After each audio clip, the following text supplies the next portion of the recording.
Hi friends, welcome to Rankage channel. ఈ వీడియోలో జనవరి 26 సంబంధించిన ముఖ్యమైన కరెంట్ అఫైర్స్ మరియు జిఎస్ పాయింట్లు పరిశీలిద్దాం.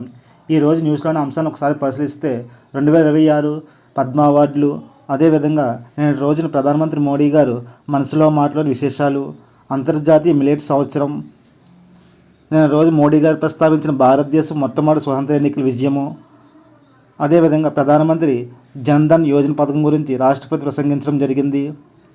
ఇంకా ఎకనామిక్స్ విషయంలో భారతదేశపు ఫారెక్స్ నిల్వలు అప్డేటు, ఆసియాలోని అతిపెద్ద పౌర విమానయాన కార్యక్రమం గురించి ఈరోజు న్యూస్లో ఉండడం జరిగింది. నేటి వీడియోలోని ప్రశ్నకు ఆన్సర్ పరిశీలిద్దాం. ప్రధానమంత్రి సంగ్రహాలయంలో ఇటీవల ఏ యుద్ధ నౌక యొక్క స్కేల్ మోడల్ ఎగ్జిబిషన్ను ప్రారంభించారు? ఇది ఢిల్లీలో కలదు. సరైన ఆన్సర్ చూస్తే ఐఎన్ఎస్ విక్రాంత్. ఇంకా ఈరోజు ఎంసీక్యూలు పరిశీలిస్తే నేను రోజు మోడీ గారు మనసులో మాట కార్యక్రమంలో స్టార్టప్ పర్యావరణం గురించి చెప్పడం జరిగింది.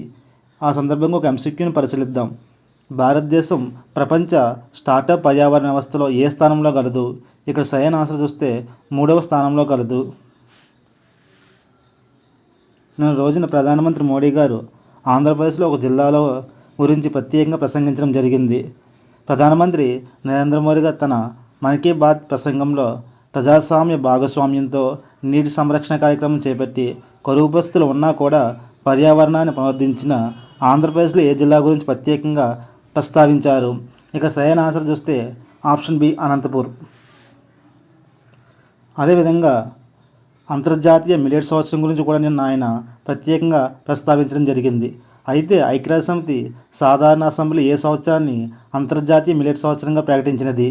ఇక్కడ సరైన ఆన్సర్ చూస్తే ఆప్షన్ డి 2023.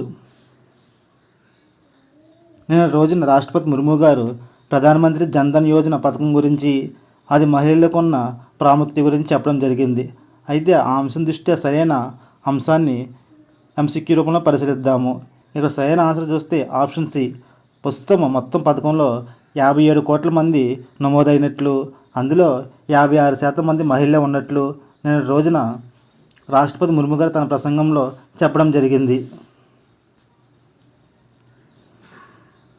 అదేవిధంగా నేను వాటర్ దినోత్సవం పురస్కరించుకొని మోడీ గారు తన ప్రసంగంలో భారతదేశం మొట్టమొదటి ఎన్నికల గురించి ప్రస్తావించారు. 1951, 52 సంవత్సరాలు జరిగిన ఈ ఎన్నికలు నేటికి 70 సంవత్సరాలు పూర్తి చేసుకున్నట్లు ఆయన చెప్పడం జరిగింది. అయితే ఈ ఎన్నికలను కండక్ట్ చేసినటువంటి మొదటి ప్రధాన ఎన్నికల కమిషనర్ ఎవరు? ఇక్కడ సరైన ఆన్సర్ చూస్తే ఆప్షన్ బి సుకుమార్ సేనా.